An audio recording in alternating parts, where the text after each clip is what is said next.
estos niveles de tasa sin duda no resiste la economía estos niveles de tasa. Y uno entiende que debiera ser pasar las elecciones y después volver a pensar el esquema, sí, sin duda. Bueno, Federico, vos tenés largo recorrido ahí trabajando en la Unión Central Argentina, te has especializado con todo el tema seguimiento PYME.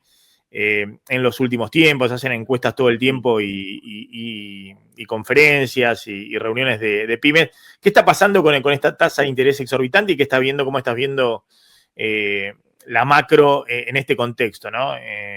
Obviamente sos economista, has visto muchas crisis. ¿Qué estás viendo en este momento, en esta interacción entre una macro que el gobierno trata de anclar como puede y básicamente trata de anclar el dólar como puede para llegar a la elección del 7 de junio y la economía real? Mirá, lo que vimos en todo este programa de estabilización y apertura de la economía, que es lo que puso en marcha el gobierno desde que asumió, es decir, ya casi más de un año y medio,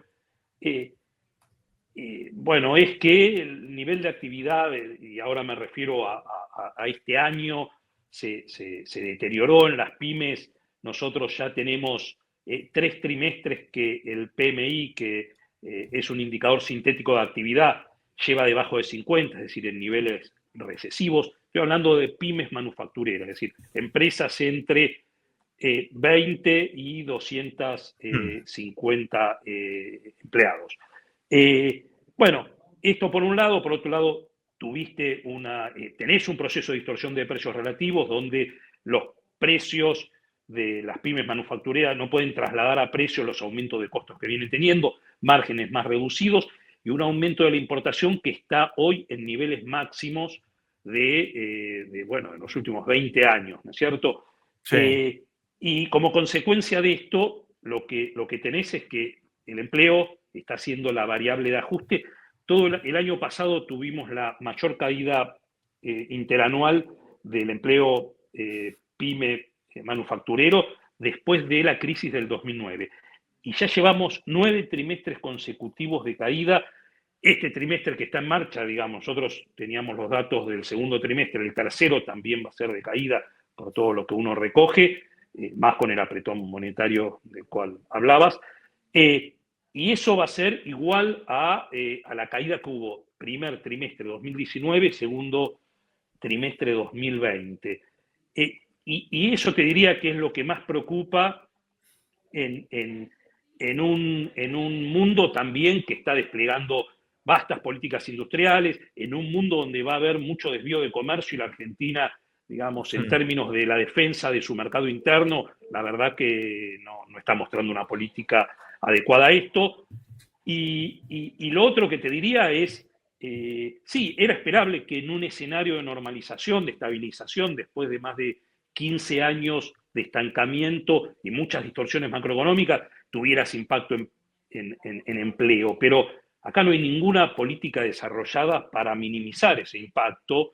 Y la verdad que lo que estamos viendo es que la reconversión que está implicando esta fuerte presión competitiva se está dando a golpes de mercado, digamos, pero además, es decir, no hay políticas para ayudar a las empresas a reconvertirse, no hay políticas de defensa del mercado interno.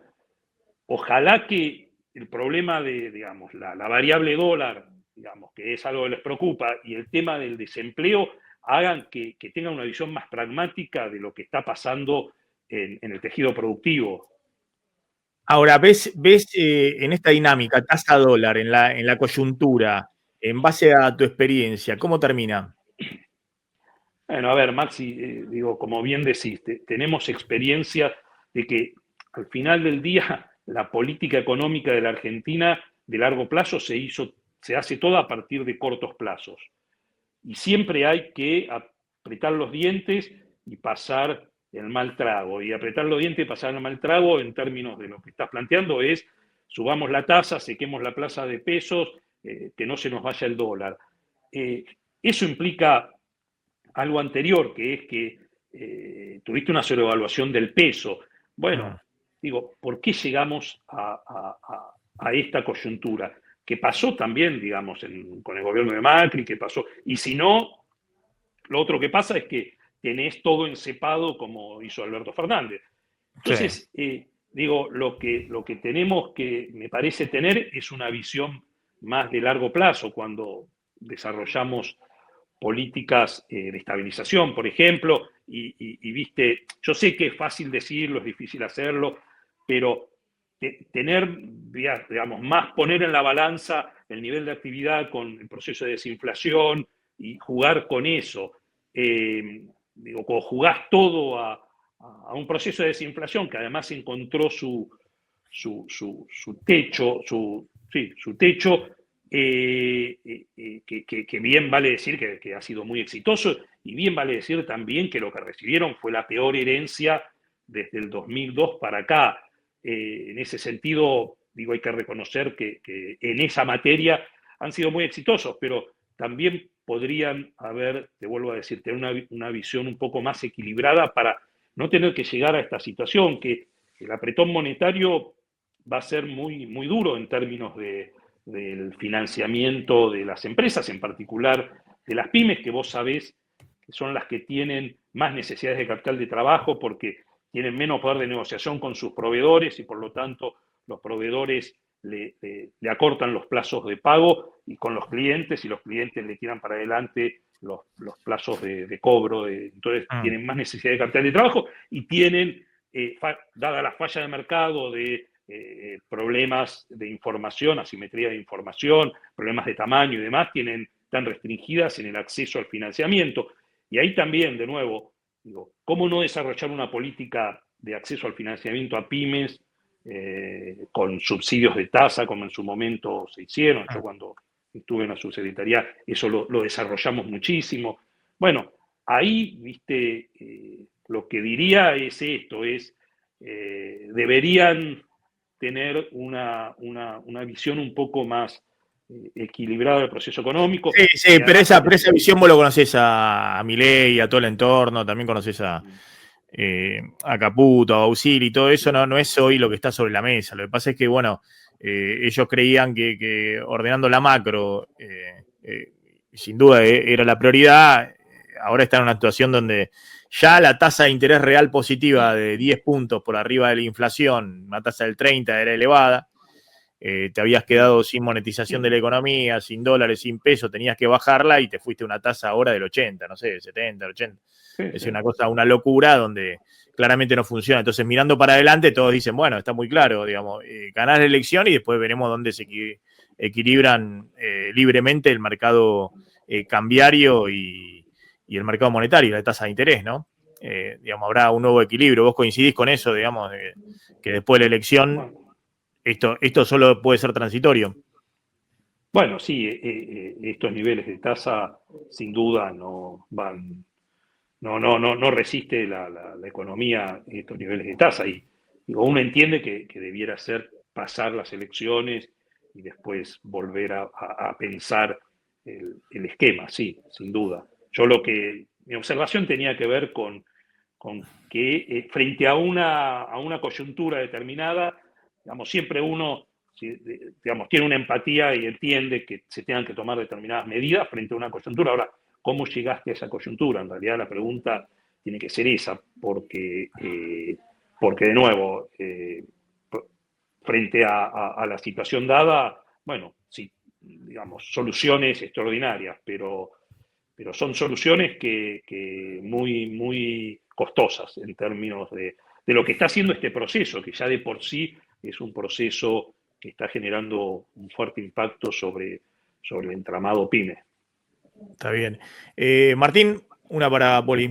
Sí, Federico, si tuviera que elegir entre la situación que teníamos en el gobierno anterior y la situación actual de este gobierno, que evidentemente está en su peor o uno de sus peores momentos para el sector, ¿no? De dos situaciones negativas, ¿con cuál se quedarían? No, mira, yo lo que creo es que no debemos, digo, es una pregunta un poco tramposa en el sentido de que es cierto que durante el gobierno anterior hubo sectores, la industria tuvo alta rentabilidad en un esquema que era insostenible, en un esquema que además generó, bueno, muchísimos problemas con la provisión de insumos. Al final, en un momento generó rentabilidades, en otro momento esas distorsiones hicieron que estuviera todo trabado.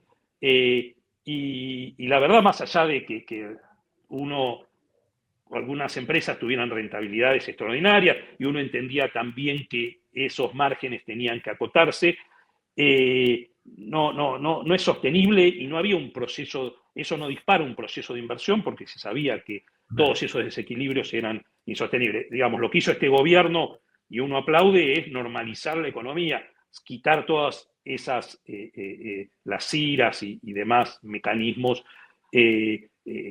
permitir a las empresas que se puedan hacer de sus insumos sin todas esas trabas, normalizar la nominalidad de la economía.